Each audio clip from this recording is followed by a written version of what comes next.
Salut tout le monde. Eh ouais, vaut mieux tard que jamais. J'espère que vous allez bien. Ah, je suis en train de me voir à l'écran, la vache. Putain. J'ai arrêté de fumer, alors j'ai pris au moins 20 kilos. Et c'est un... Je me vois en face, là, c'est... Ouh, quelque chose d'horrible. Voilà, bon. Donc, petite vidéo sur une des sorties que j'ai fait, oui, je sais, en septembre, non, octobre. Voilà, donc, avec une belle petite trouvaille.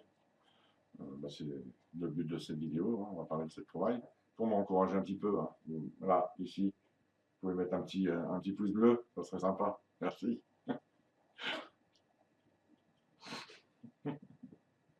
Ouais, faites pas les rats. Place à la vidéo, hein, je vous laisse découvrir le début et puis je reviens après. Bonjour tout le monde. Voilà, petite sortie avec l'ami Eric.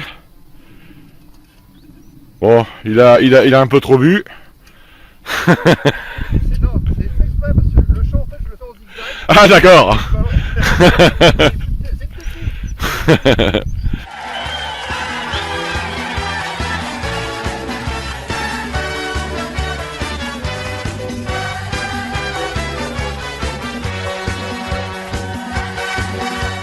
C'est la technique d'Eric. Voilà, Et puis avec l'ami VV. il fait la gueule. Ouais, il fait la gueule. Ah, toi aussi? Oui. Ouais, moi aussi. Je viens de faire une 10 centimes là. Bon, bah, il va y avoir que des francs ici. Hein. Un petit anneau pelvien. Bon, voilà. Bon, ce qui est bien, c'est que voilà, moi, j'habite juste là. On voit la cheminée. Donc, on n'a pas loin à aller. Bon, bah, je reprends si j'ai quelque chose. Tu trouvailles non métallique. Alors, explique-nous. Alors d'après monsieur Denis 77, grand spécialiste de la pierre taillée, ce serait une pointe de flèche, Sagué ou. une pointe de saguet. Ah, ok. Pointe de saguet. Africaine, c'est ça? Africaine. Parce qu'il n'est pas présent, je l'ai envoyé en photo, il m'a dit ça c'est une pointe africaine. Je fais non, écoute, à mon avis elle est plus berrichonne qu'africaine. Ouais. Voilà, Voilà. petite trouvaille. La pointe a peut-être dû un peu morfler. Ouais. Paraît-il. Et toi? Je sais pas, vous coupez la caméra.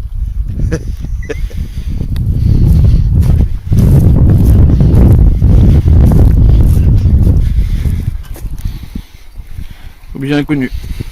Je sais pas. C'est du bronze? C'est du bronze, c'est lourd. Ouais, chelou. C'est Ouais, c'est un moule. Ouais, non, c'est trop franc pour. Il y a des trucs là, de côté, il y a des trucs. Ça a été frappé dessus. Ah, ça a été mortelé. Je sais pas. Bon, trouvaille. Alors, je sais pas du tout ce que. J'ai une pile à godet. On stop, pause. J'arrive. Voilà. Ouf. En plus, je viens de remarquer que ça faisait bien une demi-heure. J'étais en train d'enregistrer. Ouais. Je parle à la caméra et je n'avais pas mis la vidéo en route. Donc j'enregistrais rien du tout. Je me disais, il manquait un truc rouge en face. Bon, bref. Voilà, ça c'est l'objet que j'ai trouvé là lors de la sortie. Donc c'est voilà. Une pile à godet. Hop, elle est pas mal celle-là. Bon là vous voyez hop, ici c'est l'anse là, il y a la couvercle dessus. Comme beaucoup de sable, donc c'est une pile à godet. Donc elle servait à peser. Hein, derrière, il y a un tableau où on voit un artisan s'en servir. Donc ça servait à peser. C'était surtout les artisans, joailliers, orfèvres, batteurs d'or, aussi les banquiers, les prêteurs.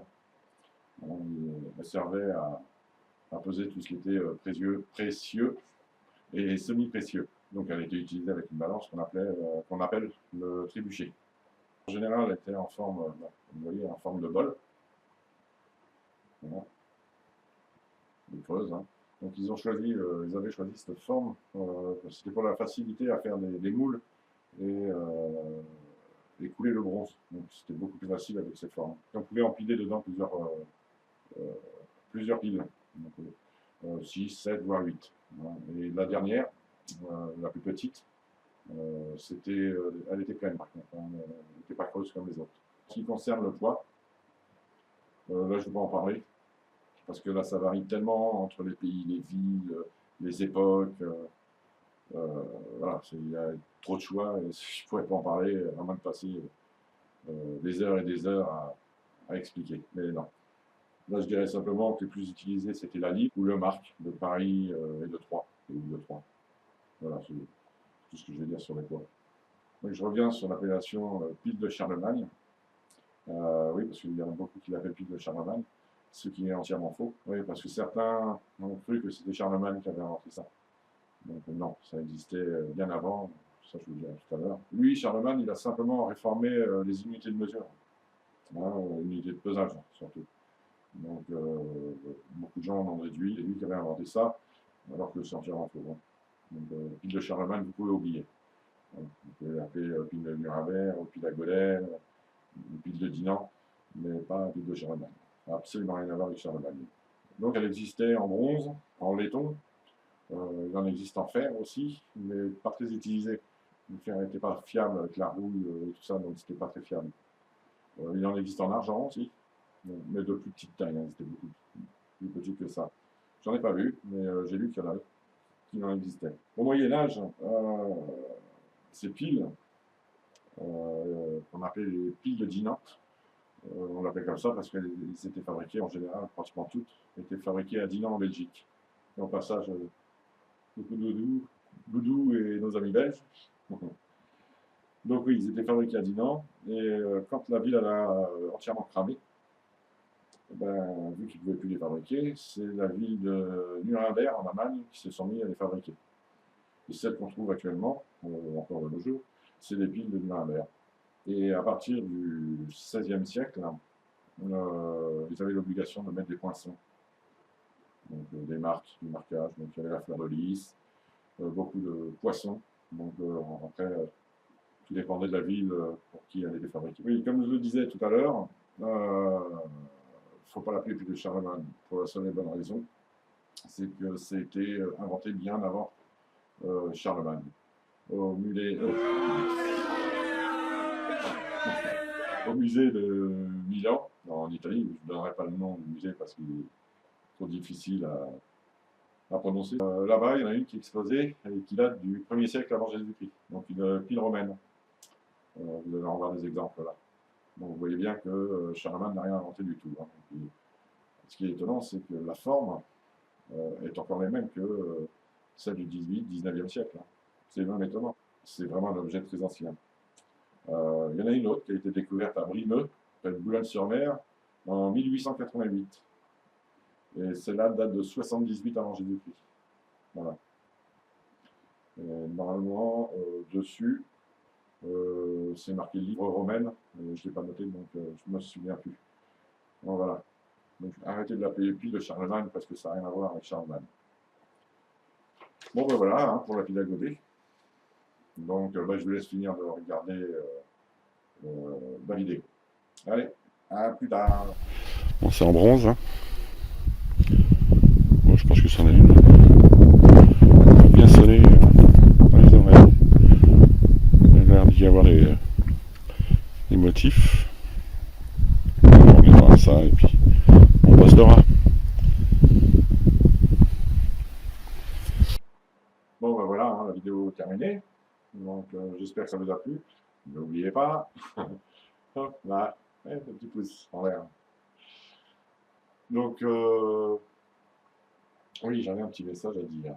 Oui, je peux pas, en ce moment je ne sors pas trop, mais je peux pas, hein, parce que je n'ai pas la santé qui va avec pour sortir. Mais j'aimerais faire plus de vidéos. Donc, bon là j'en ai à venir. Hein. J'ai été invité par l'ami Thierry en Moselle et on a été visiter le musée de Trèves, la ville de Trèves, en Allemagne, le musée de Metz et puis le musée de Châtillon, une nouvelle fois. Donc je referai une vidéo sur chacun de ces musées. Donc vous pouvez les préparer. Et puis j'ai une vidéo aussi sur le dé à coudre que je prépare, en cours de préparation. Donc voilà. Mais ce que j'aimerais, c'est si vous avez des idées hein, de vidéos qui touchent à la détection ou pas, si vous avez des questions.